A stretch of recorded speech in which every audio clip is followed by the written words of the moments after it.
அஸ்ஸலாமு அலைக்கும். Hello everyone, welcome to taste of Chennai. இன்றைக்கி வந்து பார்த்திங்கன்னா ஒரு ஸ்பெஷலான வீடியோ தான். இன்றைக்கி நான் வீடியோவில் என்ன ஷேர் பண்ண போகிறேன்னு பார்த்தீங்கன்னா ஒரு குட்டி ஈவினிங் விலாக், அதுக்கப்புறம் 2 ஸ்பெஷலான ரெசிபீஸ் வந்து நம்ம சேனலில் இன்றைக்கி நான் ஷேர் பண்ண போகிறேன். இந்த ரெசிபி வந்து ரொம்ப ஸ்பெஷல், ஸோ நிறைய பேருக்கு வந்து ரொம்ப யூஸ்ஃபுல்லாக இருக்கும். இப்போ ஈவினிங் எங்கே கிளம்பிட்டோன்னா, இப்போ பசங்களுக்கு வந்து லீவ் விட்டாச்சு இல்லையா, காலையிலேருந்து சும்மா போர் அடிச்சுட்டு வீட்டில் தானே இருக்காங்க. ஸோ ஈவினிங் வந்து எங்கேயாச்சும் பார்க் இல்லைன்னா பீச்சுக்கு கூப்பிட்டு போகலாம் அப்படின்னு சொல்லிட்டு போயிட்டுருக்கோம்.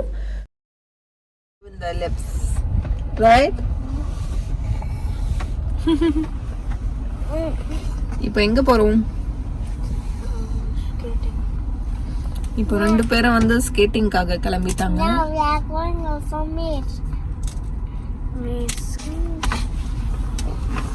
You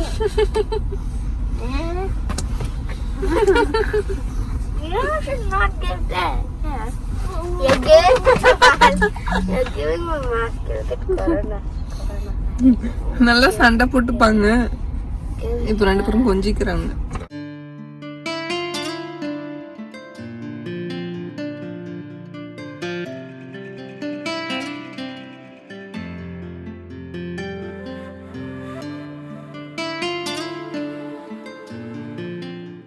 வீட்டிலேருந்து கொஞ்சம் நல்லா தூரமாகவே வந்துட்டோம். ஏன்னா கொஞ்சம் நல்லா ப்ரைவசி கிடைக்கும் அப்படின்னு சொல்லிட்டு கொஞ்சம் தூரமாக தான் வந்திருக்கோம். பீச் இருக்குங்க.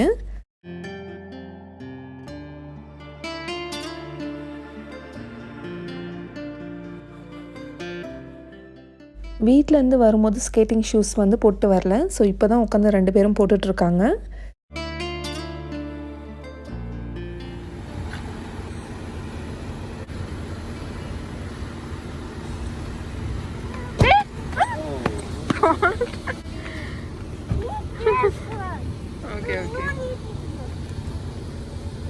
சுஹேரா வந்து ஸ்கேட்டிங் வந்து சின்ன வயசுலேருந்தே பண்ணிகிட்ருக்கா. ஸோ அவளுக்கு வந்து நல்லாவே தெரியும்.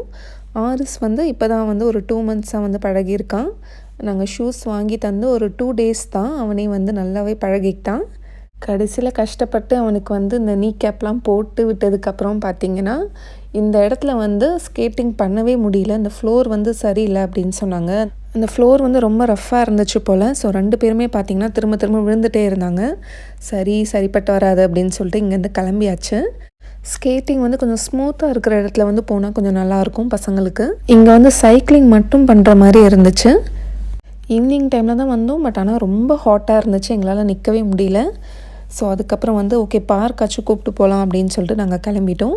பட் இந்த பிளேஸ் வந்து வின்டர் டைம்லலாம் நாங்கள் வந்து நல்லா ஸ்பெண்ட் பண்ணுவோம் இங்கே சைக்கிளிங்லாம் பண்ணிவிட்டு. பட் இந்த ஊரில் சம்மர் டைமில் இந்த மாதிரிலாம் வெளியில் டைம் ஸ்பெண்ட் பண்ணுறது ரொம்ப கஷ்டம். மால்ஸ்க்கு தான் போகிற மாதிரி இருக்கும். அப்புறம் பசங்க வந்து பார்க்கு போகலாம் அப்படின்னு சொல்லிட்டு ஆசைப்பட்டாங்க. சரி இங்கே மேஸ் இருக்குது, சரி அங்கே விளையாடலாம் அப்படின்னு சொன்னாங்க. சரிங்க கொஞ்ச நேரம் அவங்க கூட இங்கே டைம் ஸ்பெண்ட் பண்ணிகிட்டு இருந்தோம். விளையாடியாச்சா? அப்பா என்னம்மா வேர்க்குது. Let's go. இன்றைக்கி வந்து நான் உளுந்து களி வந்து செஞ்சு காட்டலான்ட்டு இருக்கேன். இது வந்து எங்கள் வீட்டில் செய்கிற ரொம்ப ட்ரெடிஷ்னலான ஸ்டைல். இது நிறைய பேர் வந்து நிறைய இன்க்ரீடியன்ஸ்லாம் போட்டு உளுந்து களி மாவு வந்து செய்வாங்க. பட் நான் வந்து இன்றைக்கி ரொம்ப சிம்பிளான மெத்தடில் தான் வந்து உங்களுக்கு செஞ்சு காட்ட போகிறேன். இது முக்கியமாக ஏஜ் அட்டன் பண்ண பெண் பிள்ளைங்களுக்கு வந்து இது வந்து கொடுப்பாங்க. அதுக்கப்புறம் சுன்னத் பண்ணால் வந்து பாய்ஸ்க்கும் வந்து இது கொடுப்பாங்க. அதுக்கப்புறம் புதுசாக டெலிவரி ஆன குழந்தை பிறந்தா கூட இது வந்து கொடுப்பாங்க. ரொம்ப ஹெல்த்தியானது. இப்போ வாங்க இந்த ரெசிபி எப்படி செய்கிறதுன்னு பார்க்கலாம். இப்போ உளுந்து களி செய்கிறதுக்காக ஒரு 1/2 கப் அளவுக்கு நான் உளுந்து எடுத்திருக்கேன். இப்போ இது லைட்டாக கோல்டன் ப்ரௌன் கலர் ஆகிற வரைக்கும் நம்ம வறுத்து எடுத்துக்கலாம். ட்ரை ரோஸ்ட் தான் பண்ணுறோம், இல்லை எண்ணெய் எதுவுமே நான் சேர்க்கலை. மீடியம் ஃப்ளேமில் வச்சுக்கோங்க. ஒரு 5 மினிட்ஸ்க்கு அப்புறமா உளுந்து நல்லா இந்த மாதிரி செவந்து நல்லா வாசனை வந்துட்டுருக்கு. இப்போ கேஸ் ஆஃப் பண்ணிவிட்டு இது ஆறுனதுக்கப்புறமா நம்ம மிக்ஸி ஜாரில் போட்டு நல்லா ஃபைன் பவுடராக அரைச்சிக்கலாம். இப்போ மிக்ஸி ஜாரில் ஒரு 1/2 டீஸ்பூன் அளவுக்கு வெந்தயம் சேர்த்துக்கோங்க. அடுத்தது நம்ம வறுத்து வச்சுருக்க அந்த உளுந்தும் சேர்த்துக்கலாம். இப்போ இதை நம்ம அரைச்சிட்டு வந்துடலாம். இந்த பவுடர் நீங்கள் தொட்டு பார்த்தீங்கன்னா லைட்டாக கொரக்கொரன்ட்டு இருக்கும், அது பிரச்சனை இல்லை. இப்போ இதில் 2 டேபிள் ஸ்பூன் அளவுக்கு நான் அரிசி மாவு சேர்க்குறேன். இப்போ இதை நல்லா மிக்ஸ் பண்ணிக்கோங்க. அவ்வளோதான், இப்போ நம்ம களி மாவு ரெடி ஆயிடுச்சு. இதை நீங்கள் ஏர்டைட் கண்டெய்னரில் ஸ்டோர் பண்ணிங்கன்னா ஒரு 6 months வரைக்கும் நல்லாயிருக்கும். இந்த மாதிரி நீங்கள் குவான்டிட்டி அதிகமாக அரைச்சிட்டு நீங்கள் வந்து ஸ்டோர் பண்ணிக்கலாம். பட் நான் வந்து இன்றைக்கி வந்து ரொம்ப கம்மியான குவான்டிட்டி தான் நான் செஞ்சுருக்கேன். ஸோ இப்போ வந்து இந்த மாவு யூஸ் பண்ணி எப்படி நம்ம களி செய்கிறதுன்னு பார்ப்போம். இதுக்கு வந்து முக்கியமாக நாட்டுக்கோழி முட்டை தான் யூஸ் பண்ணுவாங்க. பட் எந்த முட்டையாக இருந்தாலும் பரவாயில்ல, உங்கள்கிட்ட எது அவைலபிளாக இருக்கோ நீங்கள் அதை யூஸ் பண்ணிக்கோங்க. நான் வந்து 3 முட்டை எடுத்திருக்கேன். இப்போ இந்த முட்டையை நல்லா பீட் பண்ணிக்கலாம்.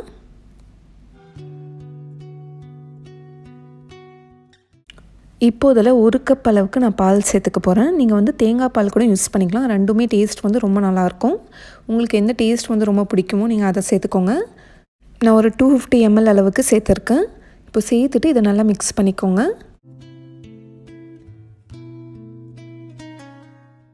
இப்போ இந்த களி மாவில் சேர்த்துட்டு இதை நல்லா லம்ஸே இல்லாமல் நல்லா மிக்ஸ் பண்ணிக்கோங்க. இது கையால் மிக்ஸ் பண்ணுறதை விட நம்ம மிக்சியில் கொஞ்சம் லைட்டாக அரைச்சிட்டோன்னா இது வந்து லம்ஸே இல்லாமல் இருக்கும். இப்போ பாருங்கள், இந்த மாதிரி லம்ஸே இல்லாமல் மாவு ரெடி பண்ணிக்கோங்க. ஒரே ஒரு பிஞ்ச் சால்ட் சேர்த்துக்கோங்க. ஒரு 1/4 டீஸ்பூன் அளவுக்கு நான் வந்து பெருஞ்சீரகத்தூள் சேர்த்துக்கிறேன். இது வந்து ஆப்ஷனல் தான், ஜஸ்ட்டு ஃப்ளேவருக்காக. இப்போ இதை நல்லா மிக்ஸ் பண்ணி வச்சுக்கோங்க. இப்போ கடாயில் ஒரே ஒரு டேபிள் ஸ்பூன் நெய், ஒரு 1/4 கப் அளவுக்கு நான் நல்லெண்ணெய் சேர்த்துக்கிறேன். இந்த டிஷ்க்கு வந்து முக்கியமாக நல்லெண்ணெயில் தான் செய்வாங்க. நான் யூஸ் பண்ணியிருக்க கப் வந்து 60 ml கப். இது நான் யூஸ் பண்ணுற மெஷர்மெண்ட் வந்து இது கரெக்டாக இருக்கும். இதுக்கு மேலே நம்ம நிறைய நல்லெண்ணெய் சேர்த்தாலும் ஒரு மாதிரி கசப்பு டேஸ்ட் வரும். ஸோ இந்தளவுக்கு சேர்த்தா போதும். இப்போ எண்ணெய் லைட்டாக சூடானதுக்கப்புறமா இப்போ நம்ம கரைச்சி வச்சுருக்க அந்த உளுந்து களி மாவை சேர்த்துக்கலாம்.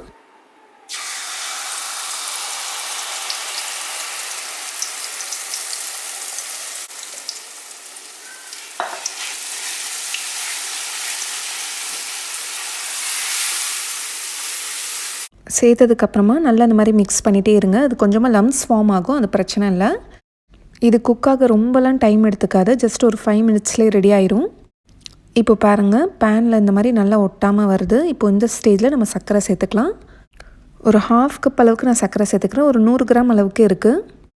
இதுக்கு பதிலாக நீங்கள் வந்துட்டு வெல்லம் கூட நீங்கள் காய்ச்சி நீங்கள் வந்து பாகாக சேர்த்துக்கலாம். பட் இந்த மெத்தடில் செய்யும்போது சர்க்கரை தான் சேர்ப்பாங்க.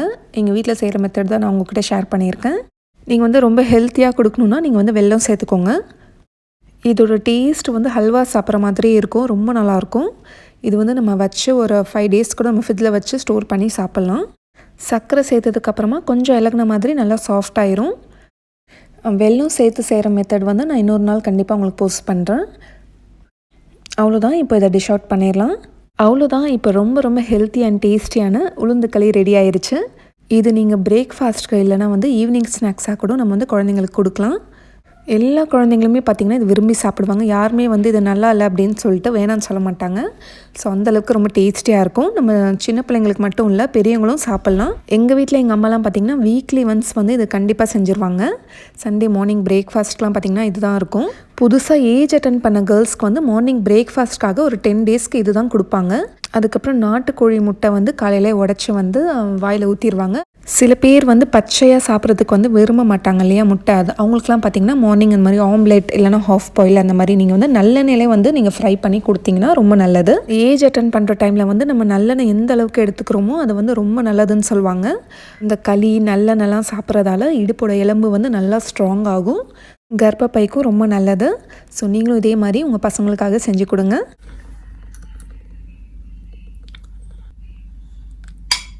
சைலண்டா இருந்தா எப்படி? ரிவ்யூ சொல்லணும்ல.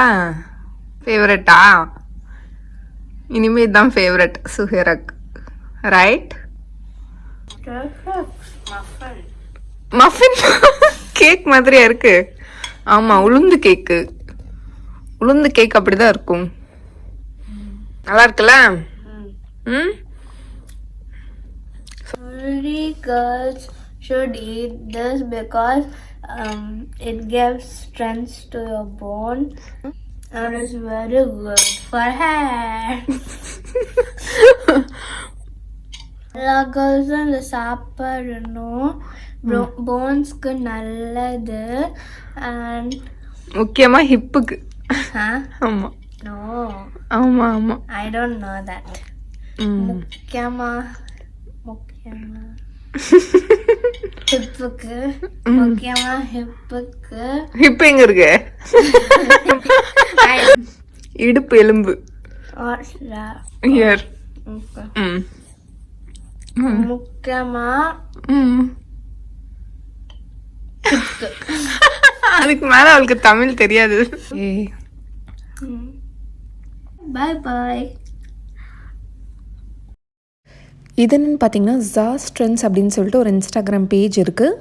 இவங்கக்கிட்ட பார்த்தீங்கன்னா நல்ல குவாலிட்டியான ஹிஜாப்ஸ்லாம் வச்சுருக்காங்க. Cotton hijabs, chiffon hijabs, georgette hijabs எல்லாமே இருக்குது. இது வந்து ஃப்ளாரல் ஜார்ஜெட் ஹிஜாப். இது வந்து சிக்னல் கட் ஷிஃபான் ஹிஜாப். இதோட ப்ரைஸ் வந்து 250 ருபீஸ்க்கு வந்து கொடுக்குறாங்க. அப்புறம் இது வந்து பபிள் ஷிஃபான் ஹிஜாப். இந்த ஷிஃபான் ஹிஜாபில் பார்த்தீங்கன்னா 3 கலர்ஸ் இருக்கும். இது நம்ம வேர் பண்ணோன்னா ரொம்ப அழகாக தெரியும். இந்த மாதிரி பார்ட்டி வேர் ஹிஜாப்ஸும் வச்சுருக்காங்க. இது வந்து கிரிங்கிள் காட்டன் ஹிஜாப். இதோட ப்ரைஸ் வந்து 170 ருபீஸ் தான். எல்லாமே ஃப்ரீ ஷிப்பிங் பண்ணுறாங்க. இப்போது ஈத் வரப்போகுது. நீங்கள் உங்ககிட்ட இருந்து ஹிஜாப் பர்ச்சேஸ் பண்ணணும்னு நினச்சிங்கன்னா அவங்களோட வாட்ஸ்அப் குரூப் லிங்க், அதுக்கப்புறம் இன்ஸ்டாகிராம் பேஜ் லிங்க் எல்லாமே நான் டிஸ்கிரிப்ஷன் பாக்ஸில் கொடுத்துருக்கேன், செக் பண்ணிக்கோங்க. அடுத்ததும் நம்ம ரொம்ப ஒரு ஹெல்த்தியான ரெசிபி தான் பார்க்க போகிறோம். இது வந்து ராகி சிம்லி உருண்டை. இதில் எள்ளு, வேர்க்கடலை, வெல்லம் எல்லாம் சேர்த்து செய்ய போகிறோம். ஸோ ரொம்ப ஹெல்த்தியானது. இதுவும் நீங்கள் வந்து பசங்களுக்கு கொடுக்கலாம். ஸோ இப்போ வாங்க அந்த ரெசிபி எப்படி செய்கிறதுன்னு பார்ப்போம். இப்போ பேனில் ஒரு 1/4 கப் அளவுக்கு நான் வந்து கருப்பு எள்ளு நான் சேர்த்துருக்கேன். நீங்கள் வந்து வெள்ளை எள்ளு கூட யூஸ் பண்ணிக்கலாம். இப்போ இது லைட்டாக நம்ம வறுத்து எடுத்துக்கலாம். மீடியம் ஃப்ளேமில் வச்சுக்கோங்க. இது வறுக்கும் போதே பார்த்திங்கன்னா நல்லா உங்களுக்கு அந்த சூடு வந்தோடனே நல்லா படன்னு வெடிக்கும். நல்ல வாசனையும் வரும். அந்த டைமில் நம்ம ஆஃப் பண்ணிடலாம்.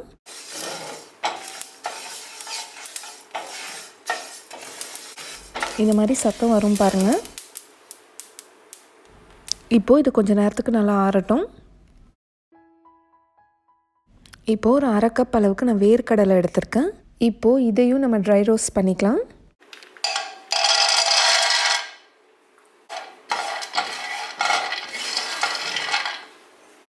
ஏற்கனவே உங்கள்கிட்ட வந்து வறுத்த வேர்க்கடலை இருந்துச்சுன்னா நீங்கள் அதை யூஸ் பண்ணாதீங்க, ஃப்ரெஷ்ஷாகவே யூஸ் பண்ணுங்கள். இப்போ பாருங்கள் வேர்க்கடலை நல்லாவே வறுபட்டுருச்சு. இப்போ நம்ம கேஸ் ஆஃப் பண்ணிடலாம். இது ஆனதுக்கப்புறமா இதோட தோலை எடுத்துடலாம். இப்போ ராகியில் வந்து நம்ம அடை செய்ய போகிறோம். அதுக்கு நான் 1 கப் அளவுக்கு ராகி மாவை எடுத்திருக்கேன். இப்போது இதில் கொஞ்சமாக உப்பு சேர்த்துட்டு நல்லா மிக்ஸ் பண்ணிக்கோங்க. ஜஸ்ட் ஒரு பிஞ்ச் தான் நான் சேர்க்குறேன். இதில் கொஞ்சமாக தண்ணி சேர்த்துட்டு நல்ல ஒரு சாஃப்ட் டோவாக நம்ம பிசைஞ்சிக்கலாம். சப்பாத்தி மாவு மாதிரி பிசைஞ்சிக்கோங்க.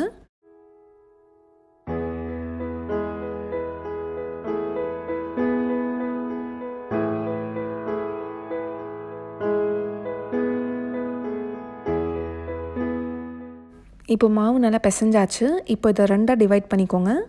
இப்போது இதில் ஒரே ஒரு பால் எடுத்து நம்ம அடை ஷேப்பில் தட்டிக்க போகிறோம். இப்போ வந்து நான் தவா வந்து ஏற்கனவே நான் க்ரீஸ் பண்ணி வச்சுருக்கேன் கொஞ்சம் நெய்யால். நான் இன்னும் கேஸ் ஆன் பண்ணலை. நம்ம அடை தட்டினதுக்கப்புறம் தான் கேஸ் ஆன் பண்ணணும். ஒரு பால் இந்த மாதிரி வச்சுட்டு ஈரக்கையால் இந்த மாதிரி நல்லா தட்டிக்கோங்க. ரொம்ப மொத்தமாக இருந்தாலும் சீக்கிரமாக வேகாது.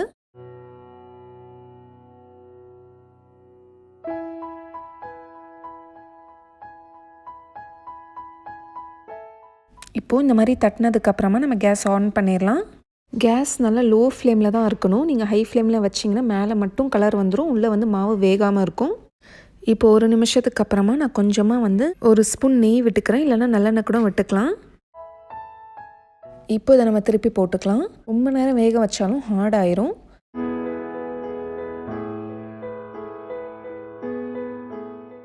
இப்போ இந்த சைடு ஒரு 2 மினிட்ஸ் நல்லா வேகட்டும். இப்போ ராகி அடை நல்லா வெந்துருச்சு. இப்போ இதை நம்ம சின்ன பீசஸாக நம்ம கட் பண்ணிக்க போகிறோம்.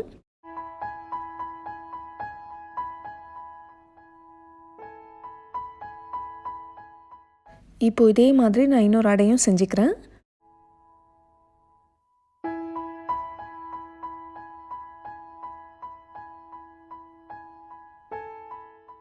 இப்போ இந்த மாதிரி நான் கட் பண்ணி வச்சுருக்கேன். இதை மிக்ஸி ஜாரில் போட்டு நம்ம வந்து கொஞ்சம் கொரன்னு அரைச்சிக்கலாம். ரொம்ப ஃபைன் பவுடராக அரைச்சாலும் அந்தளவுக்கு டேஸ்ட் இருக்காது. கொஞ்சம் கொரன்னு அரைச்சா தான் சாப்பிட்றதுக்கு நல்லாயிருக்கும். இப்போ அரைச்சாச்சு. இதை ஒரு பவுலில் போட்டுக்கிறேன்.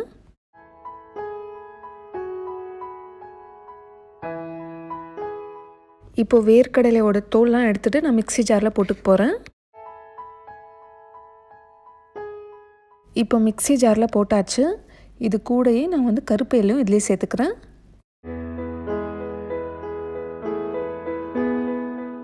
இப்போது இதையும் ரொம்ப ஃபைன் பவுடராக இல்லாமல் கொஞ்சம் கொரன்னு அரைச்சிக்கலாம். இந்த வேர்க்கடலையும் அதுக்கப்புறம் இந்த எள்ளில் வந்து கொஞ்சம் ஆயில் நல்லா ரிலீஸ் ஆகும். லட்டு பிடிக்கிறதுக்கு வந்து நம்ம பைண்ட் பண்ணுறதுக்கு ரொம்ப ஈஸியாக இருக்கும். இப்போ இதையும் இதில் சேர்த்துக்கலாம். இப்போது ஒரு 1/4 டீஸ்பூன் அளவுக்கு ஏலக்காய் தூள் சேர்த்துக்கிறேன். இது வந்து ஆப்ஷனல் தான், உங்களுக்கு ஃப்ளேவர் பிடிக்கும்னா சேர்த்துக்கோங்க. இப்போ இதை நல்லா மிக்ஸ் பண்ணிக்கோங்க.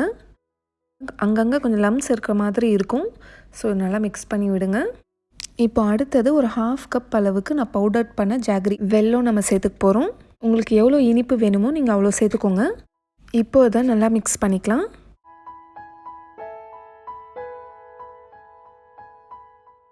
இப்போ ஒரே ஒரு டேபிள் ஸ்பூன் நெய் உருக்கிட்டு நான் சேர்த்துக்கிறேன்.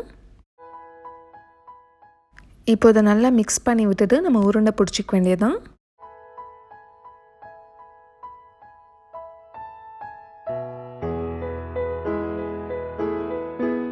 இதே மாதிரி எல்லா உருண்டையும் பிடிச்சிக்கோங்க. இந்த மாதிரி நம்மளுக்கு வந்து ஒரு 12 உருண்டை கிட்ட கிடைக்கும்.